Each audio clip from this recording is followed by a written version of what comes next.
Hello and welcome back. I have a very special guest today. All my guests are special, but this is someone who should have been on the show before now, who contributed so much to the experience, and I'm very excited to have said person tell us more about that. If you want to support me and the show, check out my Patreon for extended and bonus episodes. My name is Ashley Clements. And my name is Jay Bushman. And this is the Look Back The Look Diaries. Back Diaries. Bub, bub, bub. Yay! Theme song remix. Well, I guess we should also make sure that everyone knows who you are because you were behind the scenes. And so they may not know that Jay Bushman is our Emmy Award-winning transmedia producer. I know you're going to love this question. Jay, would you just answer for the audience, what's transmedia? What is transmedia? It's not like I've spent the past decade and a half trying to answer this question. Transmedia, in a nutshell, is a word that nobody likes, but no one's come Like up with moist? a better one yet. Yeah, sort of like that. I'm kidding. You know, I think that the best way you can get a sense of how we used to always argue about what this word meant is think about what you feel right now when someone says the word metaverse, and you're like, what? Oh, Like, no, what is that's it's sort of good like comparison. that. The short version is transmedia is telling stories over multiple platforms. Now, depending on how you define telling stories multiple platforms over, that could look differently. When we set out to start making LBD, I had a conversation with Bernie about his ambitions to take this outside of YouTube. And it sort of dovetailed with a lot of work that I had been doing for years beforehand. It was like a chance to put a lot of experimental techniques that I'd been playing with into one big thing. So, for those who don't know, because not everyone who watched the show participated in this side of it, all of our characters had Twitter profiles. Instagram was not as much of a thing, which is so funny to think about because obviously, like, they would be all over Instagram now. So, all of our characters had Twitter handles, and some of them had other places where they were. Jane especially had a lookbook and a Pinterest. Tumblr was big as well for some of these characters. Am I missing any? We had lots and lots of platforms, and you know, Twitter was the main one. Tumblr secondary. Everyone was on Facebook, but there really wasn't much that we could do with Facebook. It also didn't really lend itself to the real-time nature of the show. Those are the main ones, but we also had lots of one-off platforms for individual characters. So Jane had a lookbook. Jane was on Pinterest. Charlotte had her Tumblr that was about the documentaries that she liked. Do you think nowadays Charlotte would have a LinkedIn? No, I mean, Mr. Collins had a LinkedIn. We built a LinkedIn for Mr. Collins. We actually built 2 LinkedIns for Mr. Collins because at that time, I don't know if it's like this now, but at that time, the American site and the Canadian site were separate. So at the end, when he relocated to Winnipeg, we moved his .com LinkedIn to a .ca LinkedIn. And no one but you would think of that kind of detail. That's incredible. There used to be a platform called This Is My Jam, and it would allow you to pick a song, and then it would send a link to a YouTube video for that song to Twitter. And we used that from the very, very beginning of the story for Gigi. So Gigi was actually in the story from the very beginning. In the book, she plays the piano. She's musical, so you made her musical from the beginning. But it's also everything that happens between Gigi and Wickham. Even though it's a late reveal, it happens in the timeline right before the start of the action. Jay, I didn't know that. Yeah. So all of Darcy's sort of I hate everyone and I distrust everyone is because this thing with Wickham and Gigi just happened. That just explains a piece to me so well because I think I've discussed before on the show that there were various writers who gravitated ultimately towards certain characters, and everyone wrote everyone, and especially everyone wrote Lizzie, but Rachel ended up kind of more in the Lydia camp, and Rachel and Margaret ended up writing most of Colin's, and Margaret also did a lot of Charlotte's character, and Bernie kind of really like laying claim to Caroline. Everyone had like favorite characters to write for, and for those who don't know, Jay did eventually, in addition to continuing to be our Emmy-winning transmedia producer, did also join the writing room as an episode writer. And when you did that, I remember you voicing that Gigi was important to you. And that was just sort of like a random thing to me. I was just like, oh, Yeah. Jay wants to write for Gigi. But I didn't realize that you'd been putting yourself in Gigi's shoes for months before anyone else ever thought about Yeah. writing Gigi, because she was Yeah. going through like hurt breakup stuff. That's such deep, smart transmedia. I'm so sad that This Is My Jam is gone. And do you have a list somewhere of like the songs you picked even? I've got it somewhere. And in fact, this is actually a really interesting moment that happened. We came up with this idea and we're like, oh yeah, what we'll do is we'll just have Gigi post songs and you'll be able to kind of see what her mood is as she goes through. She's, you know, totally crushed, and then she's angry, and then she's embarrassed, and like we can follow the train of her story just through the songs. So we decided we were going to do that. And then I was like, I don't know what a 22-year-old girl who's heartbroken is going to listen to now. Because if you left it up to me, I would have been Belle and Sebastian songs. And I knew enough still seems that I knew good. that was not the right choice for someone of Gigi's age.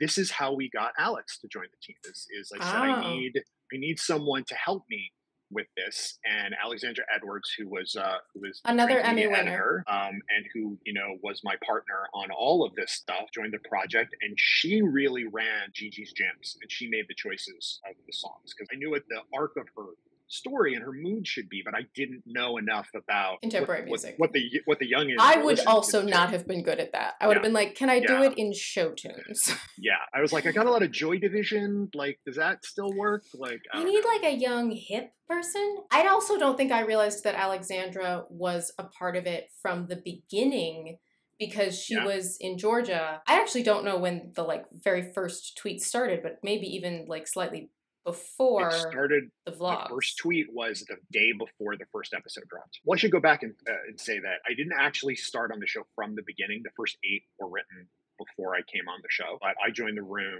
from episode 9 on. The first 8 had been written, but I think casting was still happening when I came on. I mean, it's still very early. One of my requirements for joining the show, when the job was offered to me, I said I need to be in the writer's room. I need to be considered a full-fledged member of the writing staff, because all of this transmedia content needs to be developed side by side with the main episodes, and it needs to be treated as if it is as important to the narrative. Because having done this stuff for a long time, what happens most of the time is this material is done afterwards by a different creative team, and it doesn't link up, and it feels unimportant. And so it was important to me to make sure that the whole staff was there as we were saying, oh yeah, and then like this could be this little Twitter story here, and we would map out the arcs in between the episodes to be handled by Transmedia. And it's so good that you advocated for that, because they are very in step with each other. But at the same time, I remember you talking about, at the time, the understanding that not all of the audience would cross to another platform. Yeah. And therefore, that content needed to be fun, exciting bonus content that if you do go that deep, it enriches the story and is like so fun to see, but can't relay vital parts of the plot, or at least parts of the plot that we don't reiterate in the main show, because we know that not everyone is going to see that.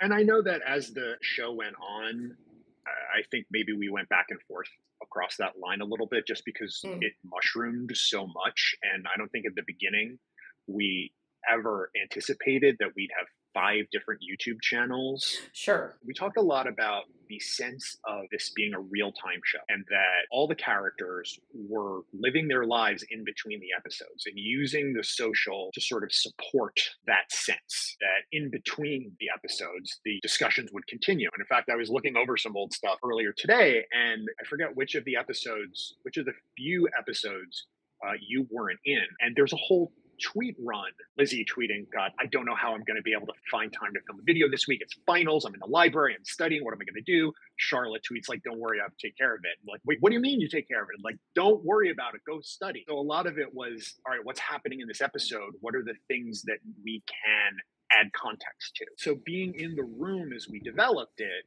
allowed us to come up with those things from the beginning.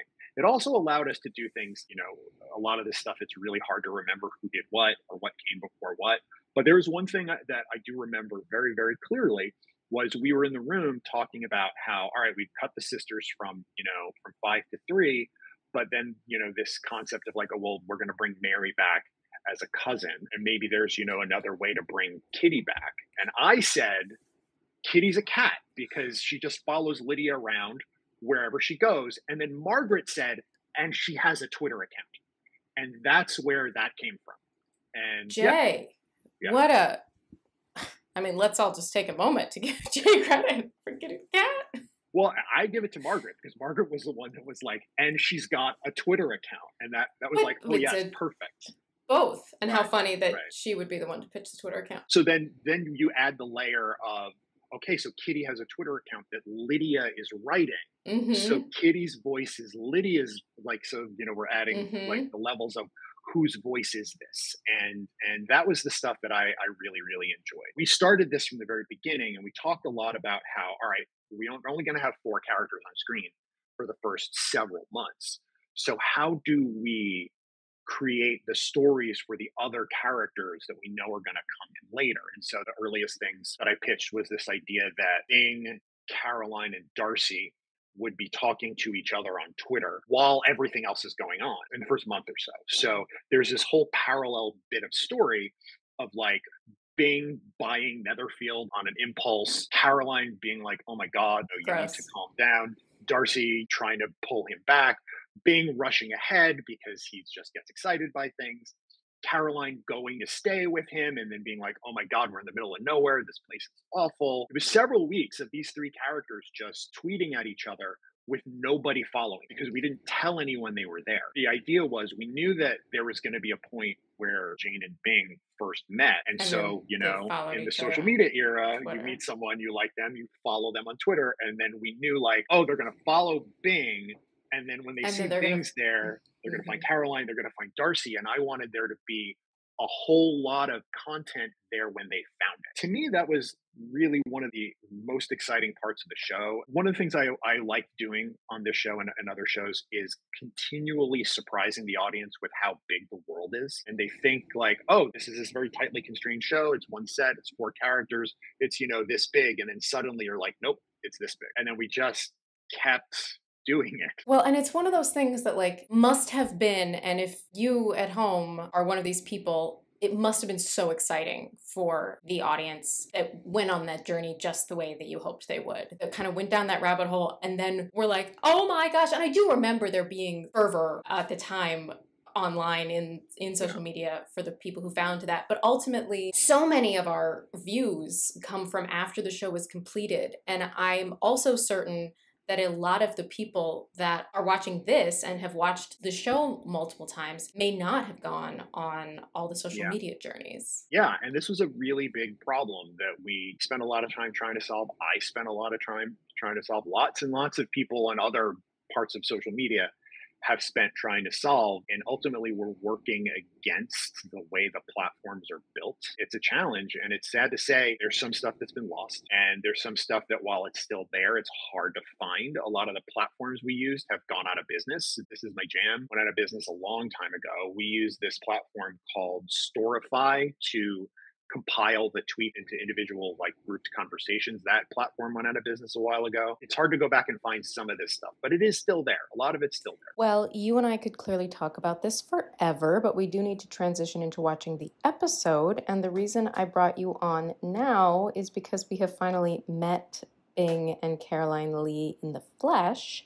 And you were writing for these characters before they had flesh, when they were merely Twitter avatars with no photos. You gave them their first voices. So let's transition and take a look back.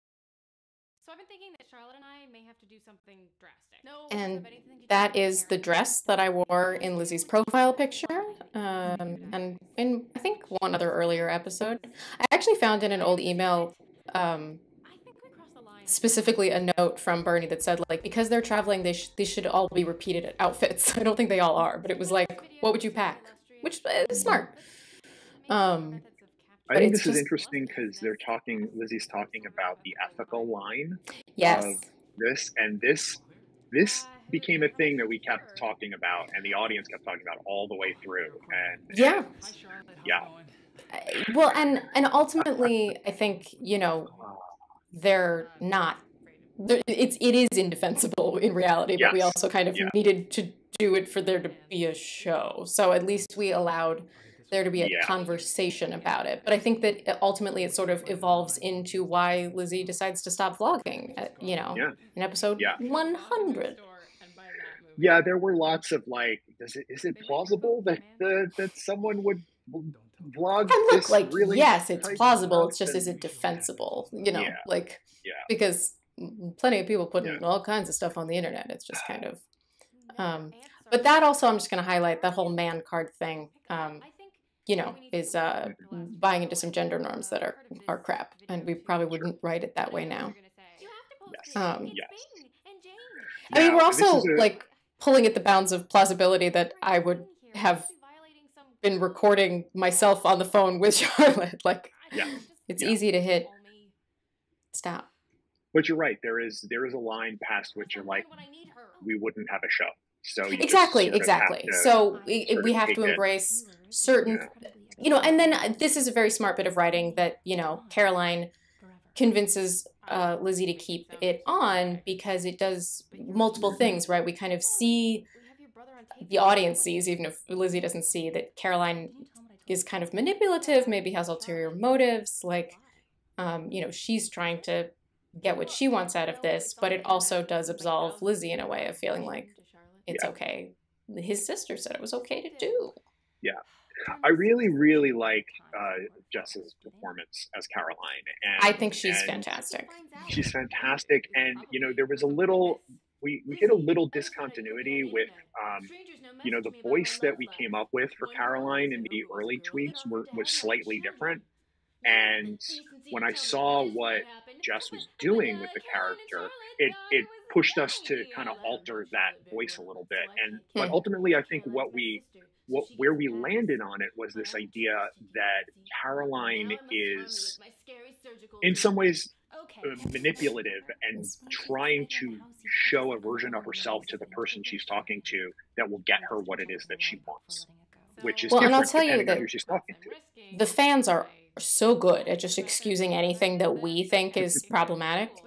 And Hmm. so I'm sure that those of them who were kind of on the deep dive of that would very easily have said, like, oh, well, that's how she wanted to come across on Twitter. Yeah, yeah, yeah. And so a lot of the early That's a Caroline reference I'm stuff, surprised we kept in, but I will talk about that later. but a lot of the early Caroline stuff on Twitter was about her trying to get Darcy on her side against Bing. And it Hmm. was Yes. all this sort of like It was about it's coffee, right? subtly flirtatious. Coffee was the sort of thing that they talked a lot about, but it was a Right, way but for it's not really Caroline to about the coffee. it's not really about the coffee. It was a way for Caroline to keep saying to Darcy, "Look at how similar we are. Look at how Yeah. Hmm. together in simpatico we are." Yeah. Well, look at Chris. I know. Ah, What a Chris hunk. Sean is such a sweetheart. He really is. Just He as, I really mean, he's is. just as nice as Bing. He Like, really is. He really is. Yes. I remember shortly, a few years after the show, Chris had a couple of really high profile guest spots on Hawaii 5 and I yeah. made gifts out of all of them because I was Oh, so that's so excited cute. for him. It was great.